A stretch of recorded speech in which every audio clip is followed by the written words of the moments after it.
सबका विकास। और जब ये जो समाजवादी पार्टी और बहुजन समाज पार्टी होती थी, धर्म और मजहब के आधार पर बात करके अपना उल्लू सीधा करने का काम करते थे। मुस्लिम समाज बहकाने में आने वाला नहीं है। मेरी कॉन्स्टिट्यूएंसी का गांव है, पलकें बिछा करके लोगों ने स्वागत किया डॉक्टर भोला सिंह का। एक मिनट, आपकी कॉन्स्टिट्यूएंसी का ये हाल है, इनके गांव जाने वाले रास्ते पर 3 फीट के गड्ढे हैं। दोनों तरह की बातें मेरे सामने आ रही हैं। कोई काम नहीं हुआ और इतना काम हुआ है कि इस बार हैट्रिक लगेगी सच्चाई की। देखो क्या आज तक हमने जिंदगी में नहीं देखी, जो ये 7 साल में देख ली नहीं। ऐसे अस्पताल बने, हवाई अड्डा बना है और मेडिकल कॉलेज बना है, NTPC बनी है। तो इस सब के बीच में संविधान खतरे में है, ये वाली बात आप कैसे देखते हैं? गलत बात है, ये सब गलत है। राज में विपक्ष के लिए कोई मुद्दा नहीं है। मैं एक बात कहनी चाहता हूँ भैया के लिए सुन भैया, एक बात कहनी चाहता हूँ कि पहले जब माइक चलते थे तो रास्ता में जाते बताते कि यहाँ पे हाथ में छुपाना बम फट जाएगा, वहाँ हाथ छुपाना मतलब बम फट जाएगा। आज कहीं भी किसी बम पे बैठ जाओ, सारा फट ना सके। जो गलत चीज है संविधान में वो परिवर्तन होना बहुत आवश्यक है। जैसे ट्रिपल तलाक का होना बहुत आवश्यकता हुआ, तो संविधान में परिवर्तन होना तो बहुत जरूरी है। लेकिन एक चीज देश हित में परिवर्तन बहुत आवश्यक है। और जैसे जैसे भारतीय जनता पार्टी जाति और परिवारवाद की राजनीति नहीं करती है, विकास की राजनीति करती है। भाई जिस रोड पे आपके प्रोग्राम का आयोजन हो रहा है, लगातार भाजपा सरकार है यहाँ 10 वर्ष से। इस रोड पे कोई भी बाईपास नहीं है जो सियाना रोड पे आप आसानी से निकल जाओ। अगर आप भूट चौराहे से घुसोगे तो आपको 2 घंटे चाहिए यहाँ से सियाना अड्डे जाने। भाई साहब, आवास विकास कॉलोनी से बाईपास निकलना शुरू हो गया। देखिए, मैं सपा, बसपा और कांग्रेस, इनके जो गठबंधन वाले हैं, इनके दोनों प्रत्याशियों से पूछना चाहता हूं कि ऐसी क्या मजबूरी थी, इन पे कोई नेता नहीं मिला, सब दोनों के बाहरी प्रत्याशी हैं। प्रत्याशी भाजपा ने इतने काम किए। Kalyan Singh medical college, ring road की प्रस्ताव जा चुका है। जेबर यहाँ चोले स्टेशन पर यादव जी के पास में स्कूल, आवासीय स्कूल, जिसमें छात्राएं पढ़ेंगी। छात्रों की बात तो यहाँ किसी भी नेता ने करी नहीं है। मैं एक छात्र हूँ, सबसे पहला मेरा एक ही सवाल है कि लंदन, ऑस्ट्रेलिया ऐसे देशों में शिक्षा फ्री है और हमारे देश में 18% GST है। और मेरे 2 सवाल है, शांति बनाए रखें। और अभी मोदी जी ने भी वादा किया 2014 में आए जब कि 2 करोड़ रोजगार, उस हिसाब से 10 करोड़ बैठ रहे हैं और छात्रों को मिला क्या? सिर्फ पेपर लीक। हमें इसका जवाब मैं आपसे चाहूंगा अनिल जी। पेपर लीक छात्रों के लिए क्या किया गया है? अनिल जी जवाब दे रहे हैं, 1 सेकंड जवाब दे रहे हैं, सुनिए जरा। देखिए, जहां तक रोजगार की बात है दिनेश जी, तो आप ये समझिएगा कि सिर्फ मैं बुलंदशहर की बात कर रहा हूं। मेरे यहाँ बान में फैक्ट्री लगी है, 3000 रोजगार बच्चों को मिले जो बुलंदशहर के ही हैं। सैमसंग का सबसे बड़ी यूनिट विश्व की लगी है नोएडा। आप भूड़ चौराहे पर खड़े हो जाएं, सुबह मोटरसाइकिल पर बैठ करके हमारा युवा बैग टांग करके जाता है, हजारों युवा जाते हैं। दोबारा आऊंगा, जरा बाकियों का भी। देखिए, मेरी बात है, 1 मिनट की बात है सिर्फ। सबका साथ, सबका विकास, सबका विश्वास, ये केंद्र और प्रदेश की सरकार सबको साथ लेकर के सबके केंद्र की और प्रदेश की रीति और नीति के तहत भारतीय जनता पार्टी के नेतृत्व में सबका विकास हो रहा है। और मेरा कहना यह है कि जहां 3 तलाक से मुस्लिम महिलाएं पीड़ित होती थी, इस माननीय नरेंद्र मोदी सरकार ने, इस देश के प्रधानमंत्री ने उन महिलाओं को सम्मान दिलाने का काम किया है। सबका साथ, सबका विकास। और जब ये जो समाजवादी पार्टी और बहुजन समाज पार्टी होती थी, धर्म और मजहब के आधार पर बात करके अपना उल्लू सीधा करने का काम करते थे। मुस्लिम समाज बहकाने में आने वाला नहीं है। ये आप माइक में कह रहे हैं, आपके दिल की आवाज? दिल की आवाज है मेरी, ये मुस्लिम समाज की आवाज है। क्या शुभ नाम है आपका?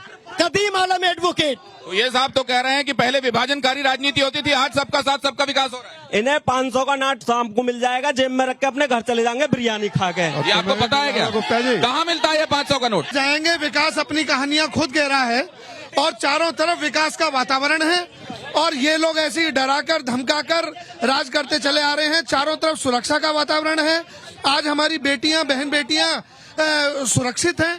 आज विकास की राजनीति। तो ये संविधान बदलने वाली बातें क्यों हो रही हैं? संविधान बदलने वाली बातें इनका शिगुफा है। इनके पास कोई नीति नहीं है, कोई सिद्धांत नहीं है। मैं व्यापारी नेता हूं और 2014 से 2024 तक हमारे जो उत्तर प्रदेश में व्यापारी को जो सुरक्षा मिली है, 2017 से पहले लोग बाग का अपहरण होता था, बैग छीना जाता था, थैला छीना जाता था, जेल से चिट्ठी पत्री आती थी, जिसके बाद जेल से चिट्ठी आती थी ना बुलंदशहर के अंदर, उसके घर में शोक प्रकट होता था। 2017 से गुंडागर्दी बिल्कुल जड़ से खत्म। 2017 के बाद से गुंडागर्दी। मैं ये कहूंगा भाई साहब शांति बनाए रखिए प्लीज, और अपनी बात कहिए, दूसरे का आक्षेप मत कीजिए। मैं हारून हाजमा भटोला, मैं कहना चाह रहा हूँ जिसने के भ्रष्टाचारी पार्टी है, ये मोदी जी को रोकने के लिए आई है। भारतीय जनता पार्टी इतना बढ़िया काम कर रही है, पूरे देश दुनिया में भारतीय जनता पार्टी का नाम हो रहा है। मोदी जी पूरे राष्ट्र को मजबूत कर रही, और ये जितने भ्रष्टाचारी पार्टी है एक मंच पे मोदी जी रोकने को आ रही। ये चीन के पाकिस्तान का एजेंट चाहिए, ये भारत के नहीं चाहिए। ये राजनीति जो की जा रही है राजपूतों के नाम पर, कोई बंटवारा नहीं है, एक वोट भाजपा की है। और जो भरा नहीं भावों से, जिसमें बहती रस की धारा नहीं, वह हृदय नहीं पत्थर है जिसमें देश के प्रति प्यार। कभी भारत में कभी किसी की मोटरसाइकिल भी पकड़ जाए तो उसको एक दिन लगते हैं। हमारे प्रधानमंत्री ऐसे हैं, 1 घंटे में अभिनंदन वापस आ गया। भाई साहब, अब के वोट पड़ेगा विकास के नाम पे, ये सब हवा हवाई फायर है।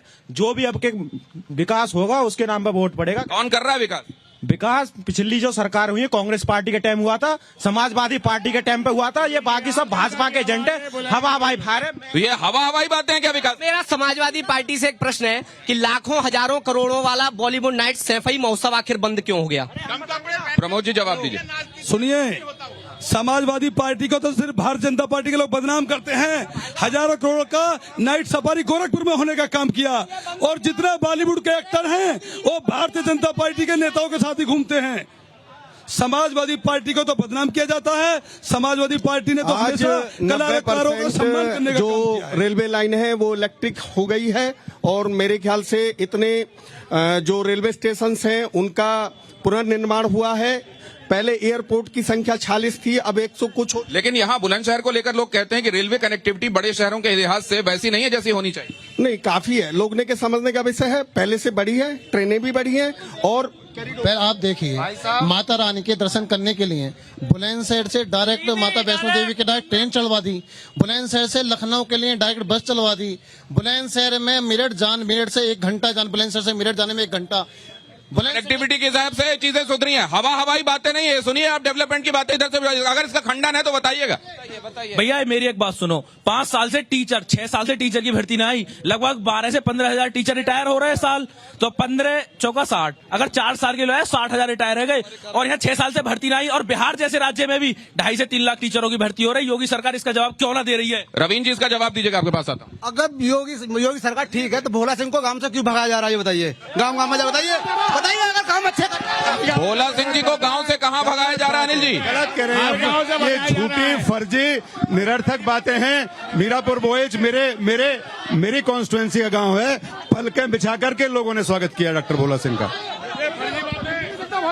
एक मिनट, आपकी कॉन्स्टिट्यूएंसी का ये हाल है, इनके गांव जाने वाले रास्ते पर 3 फीट के गड्ढे हैं, और बुलंदशहर से शिकारपुर रोड जो 4 लेन हो जानी चाहिए थी, उसकी आवाज आपने सदन में नहीं उठाई। 122 करोड़ रुपए से बन रही है भाई। यहाँ गले में पट्टा डाल के फर्जी झूठी बात करने से बात थोड़ी बन रही है। 122 करोड़ रुपए से सड़क बन रही है। मेरे यहाँ हर गांव कनेक्टेड है, वेल कनेक्टेड है। एक गांव में 5-5 करोड़ रुपए। इनको गड्ढे कहाँ दिख गए? इनके कहने से थोड़े ही गड्ढे होते हैं, इनके कहने से गड्ढे थोड़े हो गए। गड्ढे नहीं है, मुक्त है बिल्कुल। योगी सरकार में बहुत काम हुआ। प्रधान जी बताइए, आप उस रोड में गए हैं जिसकी बात ये कर रहे हैं? अरे ये दिनेश भाई, मैं आदरणीय मंत्री जी से पूछना चाहता हूँ, ये प्रधान है, इनसे पूछिए। 10 मीटर चौड़ी रोड बन रही है, बहुत तेजी से काम चल रहा है। 122 की बताओ, गांव की प्रधान जी, गांव की बताइए। परिचय दो अपना, हाईवे बन रहा है, अपना परिचय दीजिए सुभाष जी। टूटेगी, लेकिन इतनी बड़ी योजना चल रही है, आगे चल के बहुत बढ़िया रोड बनने जा रही है। तो एक आध जगह कहीं आपको गड्ढा दिख गया, पूरी रोड को गड्ढा कर दिया क्या आपने? आता हूं मैं आपके पास। ऐसा है, ये जो भारतीय जनता पार्टी है, इसमें पहले कांग्रेस ने FDI जब आई थी तो 35% पर हल्ला मचा था। इस समय व्यापारी जो वोट देगा केवल बाबा के नाम पर देगा। के नाम पे। और दूसरी बात ये है, जब सपा सरकार में, कांग्रेस सरकार में डीबीटीओ के साथ इतनी बदतमीजी होती थी, क्या इन लोगों को नहीं मालूम? इनकी डीबीटी खुद रास्ता नहीं पार करती थी। वो तो कह रहे हैं विकास हुआ है, उधर जो भाई खड़े हुए। झूठी बात। आज मोदी सरकार, योगी सरकार ऐसी है, डीबीटी सोने के हम भी पहन के चले, देखो रास्ते में कोई टच नहीं करता। पहले आप सोने का सामान पहन के नहीं चलती थी, नकली गलों में लाद के चलती थी ये महिला। अब इतना बीच चौराहे पे बहनों की चुंदरियां खींच जाते थे, दुपट्टे खींच जाते थे। आज हम आधी रात चले जाते, बीच चौराहे पे, यहाँ पे, यहीं पुलिस के सामने ही गुंडागर्दी होती थी और महिलाओं की इज्जत को लूटा जाता था। आज किसी की ताकत नहीं है जो आंख उठा के देख ले। मुलायम सिंह जी बुलंदशहर बोल गए कि बच्चे हैं, बच्चों पे गलती हो जाती है। ये बोलने के शब्द हैं कि मुख्यमंत्री के